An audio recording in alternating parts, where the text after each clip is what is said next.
Bonjour tout le monde et bienvenue dans Industrie des possibles, une émission dans laquelle tu pars à la découverte de ton futur métier en partenariat avec l'OPCO2I et l'étudiant.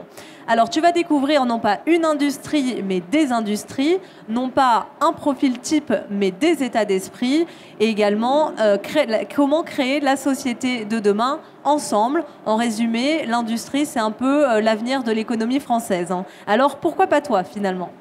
Notre invitée du jour, c'est Christine Pourteau. Bonjour. Bonjour. Je suis ravie de vous accueillir sur ce plateau. Merci. Débutons cette émission avec la première partie, le qui est-ce.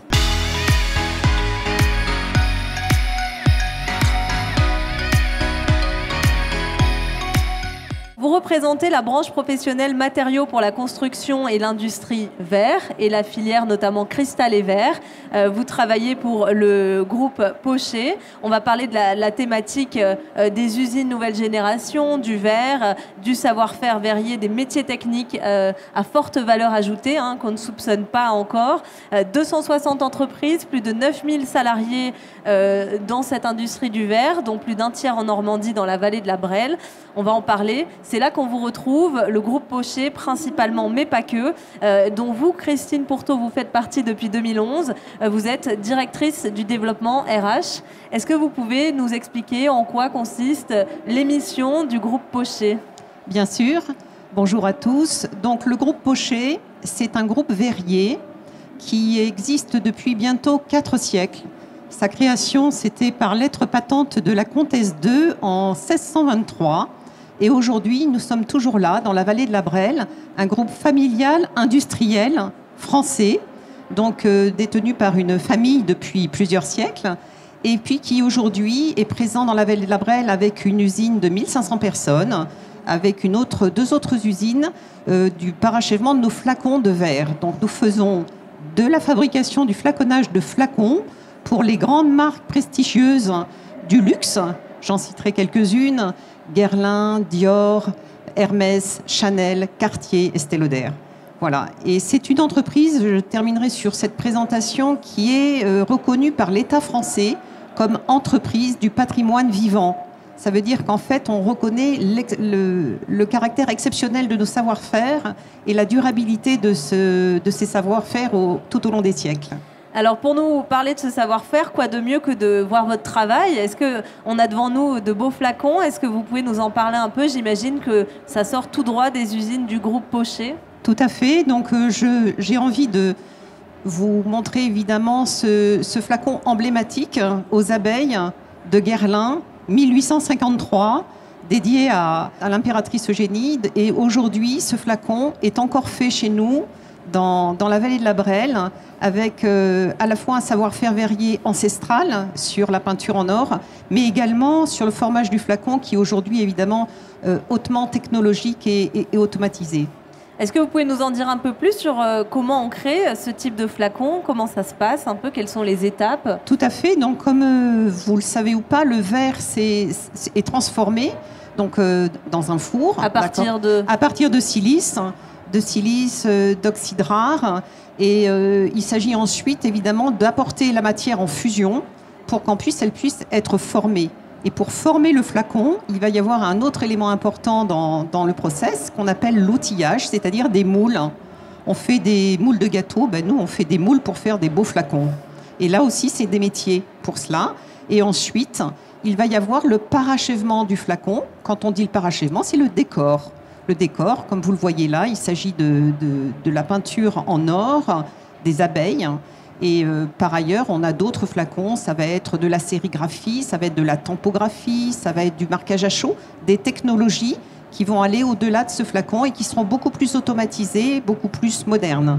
Donc les innovations technologiques sont présentes et le savoir-faire ancestral de la main reste. À quel niveau, par exemple, pour la fabrication d'un tel flacon ? Alors, par rapport à cela, ce qui est resté manuel, c'est la peinture des abeilles.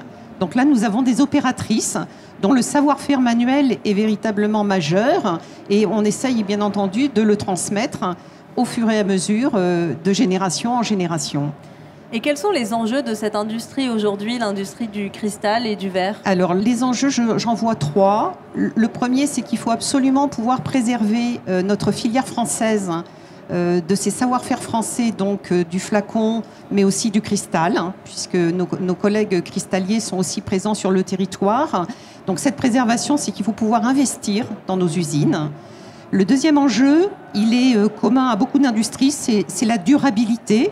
On est à la fois une entreprise durable dans le temps, mais on est aussi durable parce qu'on est préoccupé par l'impact environnementaux. Nous avons comme objectif de réduire de 50% nos impacts d'ici 2030.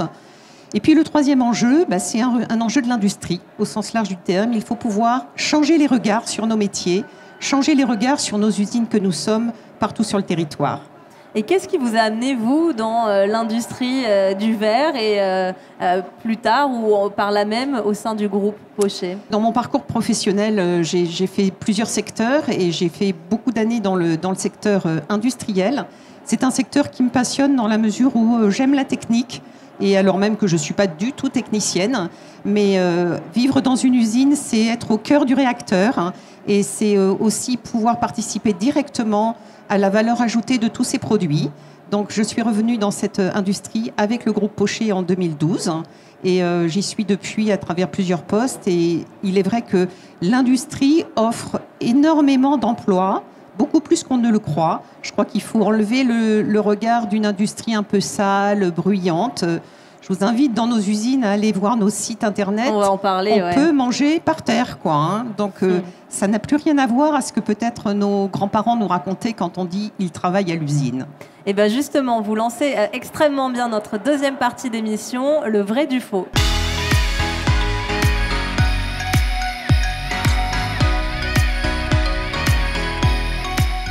Dans cette partie, l'idée, c'est un petit quiz interactif dans lequel je vais proposer des affirmations à Madame Pourteau. Elle va me dire si c'est vrai ou faux. Je vous propose en même temps d'y réfléchir pour essayer de vous faire votre avis et puis découvrir la réponse ensuite ensemble. Donc, vrai ou faux, 80% de vos métiers sont en production, donc en atelier, et 20% dans les fonctions support, donc communication, marketing, RH. Tout à fait. 80% de nos métiers en production, ça ne veut pas dire uniquement sur la ligne de production, mais tout près de la ligne de production, puisque l'ensemble des machines doivent être entretenues, donc beaucoup de métiers techniques autour de l'atelier de production. Plus après, les fonctions support, comme vous les avez nommées. Vrai ou faux, on n'évolue pas trop dans ces métiers liés à l'industrie et notamment du verre. C'est vrai qu'on évolue. Donc c'est faux, on n'évolue pas trop, c'est faux. On n'évolue pas trop, c'est faux. On évolue, oui. On a la possibilité de changer de métier à l'intérieur même de l'entreprise. C'est-à-dire que si on est sur des métiers très techniques, on peut aller sur d'autres métiers que sont la qualité, on peut aller sur d'autres métiers que sont la sécurité, et puis on peut aussi passer d'un métier d'acheteur à un autre métier de fonction support.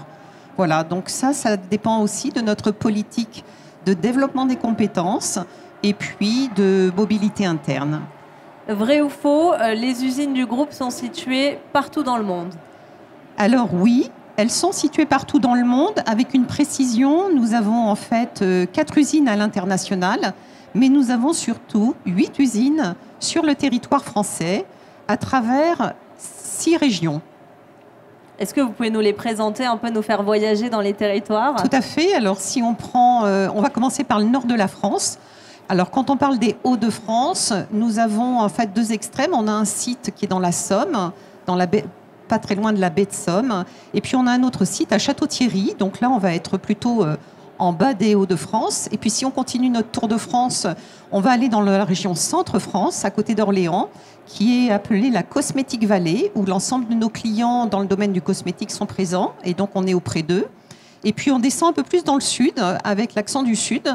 Et là, on va aller dans le Lot, où on a une usine de métallisation, Solève, mais également à Aurillac, le Cantal, où on a une usine très importante d'injection plastique et de galvanisation. C'est un site de 600 personnes. Parfait, si on aime la nature, alors la voilà, montagne. Le Cantal, rejoignez-nous dans le Cantal. Vous aimez la nature, le trek, le ski... les gens du Sud, c'est assez super. Et puis on remonte dans les Pays de Loire, où là on a un petit village qui s'appelle Saint-Saturnin-du-Limay, donc évidemment connu de personne, mais on est tout à côté d'une demi-heure d'Angers, donc c'est la douceur angevine. Et là on a un autre très beau site qui traite de l'aluminium et qui est un site qui est aussi phare dans cette technologie pour notre groupe. Et en remontant au-dessus de la Loire, nous arrivons en Normandie, on en a parlé tout à l'heure. C'est la vallée de la Brelle, peut-être le savez-vous ou pas. Plus de 70% des flacons de parfums vendus dans le monde entier sont faits dans cette vallée. Pas uniquement chez le groupe Pochet, bien sûr. Mais voilà, et aujourd'hui, nous avons notre site emblématique et historique à Guimerville, un petit lieu-dit, au creux de la vallée de la Brelle, une vallée de la Normandie, entre la Normandie et la Somme, une vallée en pleine nature. En pleine nature, si on aime là aussi se promener, si on aime visiter la mer, puisqu'on n'est pas loin du Tréport, de Mers-les-Bains. Donc voilà. Il y a vraiment du choix. Et on va en parler, on va parler recrutement dans notre prochaine partie d'émission, la météo de l'emploi.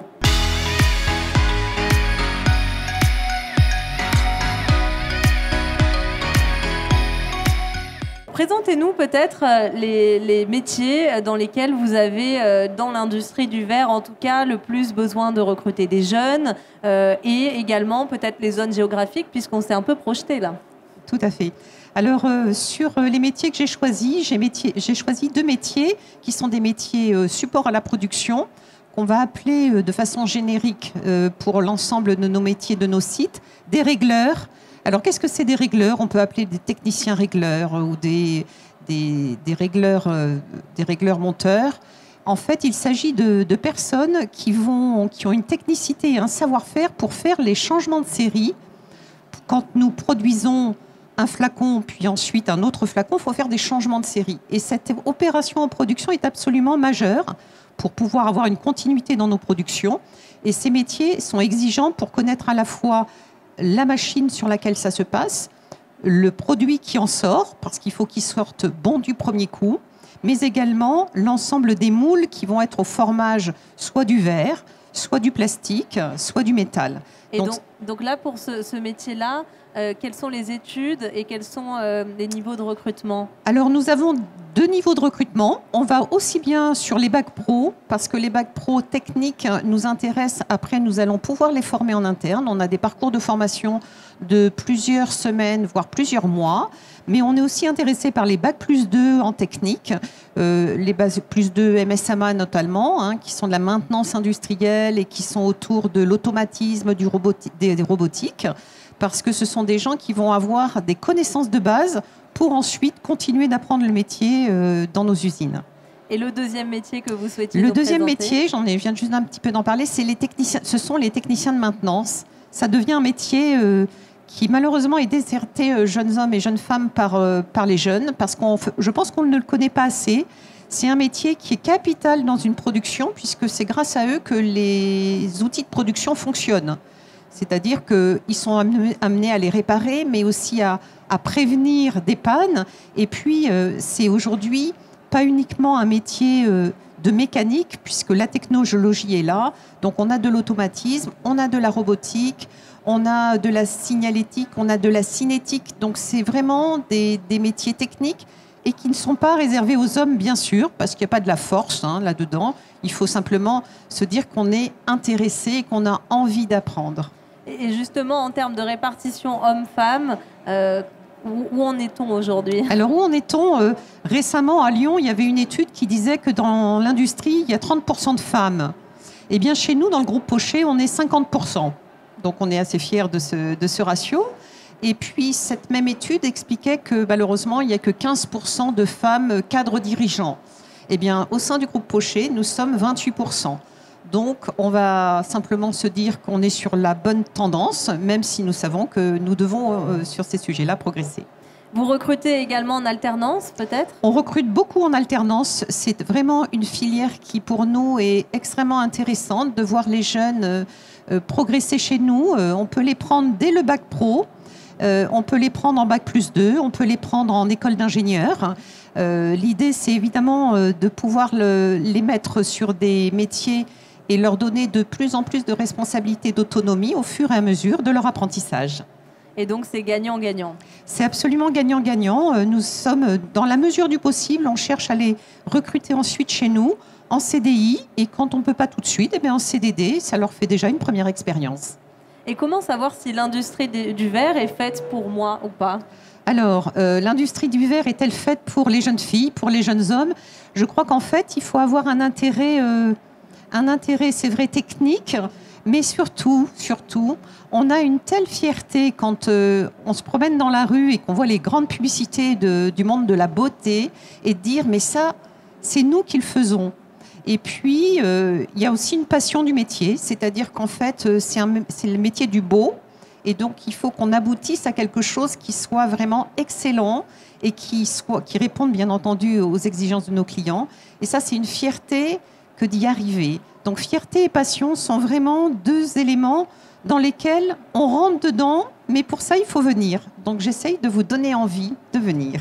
Est-ce qu'il y a peut-être des aptitudes particulières à avoir? Alors, l'aptitude, je vais peut-être vous surprendre. Il y a une aptitude naturelle qui est intéressante pour nous, c'est le regard. Parce que quand on regarde un flacon, il faut avoir l'œil un peu averti de ses défauts, de ce qui va, de ce qui ne va pas. Alors bien entendu, ça s'apprend. Mais pour autant, cet aspect de regard est important. La partie dextérité manuelle est aussi importante.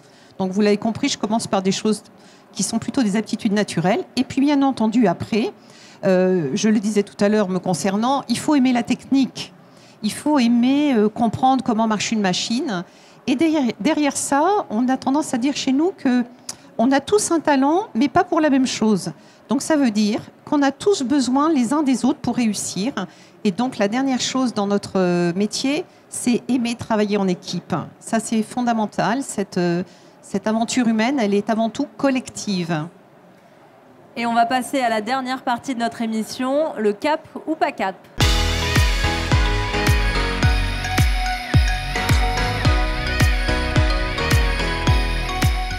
Qu'est-ce qui vous a fait rester, vous, Madame Pourtot, dans cette industrie du verre? Ça fait 10 ans cette année, je crois, que vous êtes au sein du groupe Pochet. Alors, quand on a une grande fidélité de nos collaborateurs, et me concernant, je crois que c'est surtout un monde extrêmement attachant. Je suis dans une entreprise familiale à taille humaine. Nous avons des équipes. Je vais peut-être prononcer un mot qui paraît un peu désuet, mais qui a toute sa valeur chez nous. En fait, les gens sont gentils.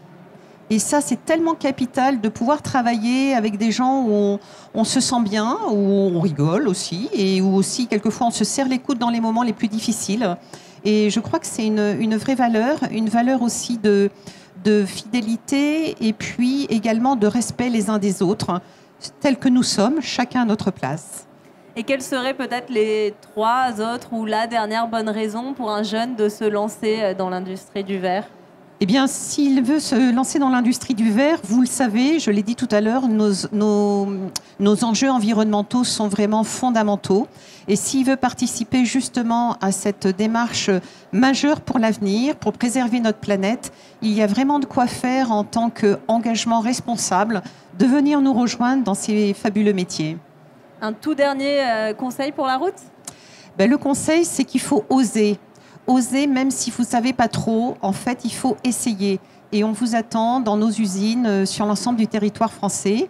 Nous avons notre site groupepochet.com. Vous pouvez y trouver l'ensemble des coordonnées pour nous rejoindre. Merci beaucoup, Madame Pourtot. Merci à vous et très bonne continuation. Rendez-vous donc sur le site fedecristal.fr si vous avez besoin de plus d'informations sur la filière et également sur industrie-d-possible.fr. Et n'oubliez pas, qui que tu sois, quoi que tu recherches, l'industrie aura toujours de beaux jours devant toi. Alors pourquoi pas toi ?